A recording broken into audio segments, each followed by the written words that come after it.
મળતી માહિતી મુજબ તારીખ 24/1/2026ના રોજ એસપીજી સેવાદળ વિજાપુર તાલુકાના અભારામપુરા ગામ ખાતે એસપીજી રાષ્ટ્રીય અધ્યક્ષ લાલજીભાઈ પટેલના નેજા હેઠળ શ્રી સરદાર પટેલ સેવાદળ એસપીજી ગ્રુપ દ્વારા લગ્ન નોંધણીના કાયદામાં સુધારો થાય, ભાગેડુ લગ્નો અટકે, ખોટા લગ્નો કરાવનાર સામે કડક કાર્યવાહી થાય અને મૈત્રી કરાર જેવો કાયદો તાત્કાલિક રદ કરી સરકાર દ્વારા વહેલી તકે અમલમાં મૂકવામાં આવે તે અનુસંધાને મોટી સંખ્યામાં વિજાપુર તાલુકાના ભાઈઓ બહેનોની હાજરીમાં જનજાગૃતિ અભિયાન કાર્યક્રમ યોજવામાં આવ્યો।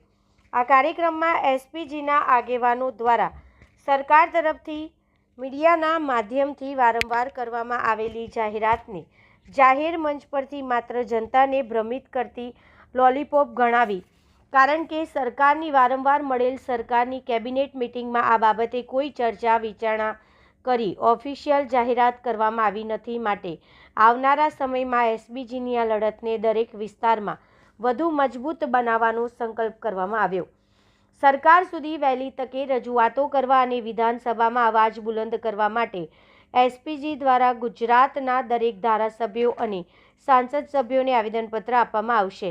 સમગ્ર ગુજરાતમાં નાના મોટા મહાસંમેલનો સમાજમાં જાગૃતિ લાવી આંદોલનને વધુ વેગવંતું બનાવવાનો નિર્ણય કરવામાં આવ્યો।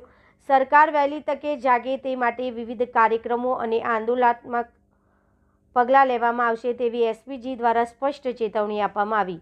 હર હંમેશ દીકરીઓના ભવિષ્ય અને પરિવારના હિત માટે એસપીજી અંત સુધી લડત આપશે।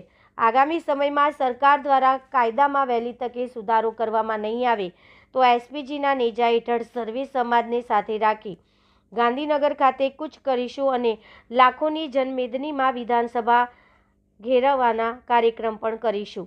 હર હંમેશ દીકરીઓના ભવિષ્ય અને પરિવારના હિત માટે એસપીજી અંત સુધી લડત આપશે।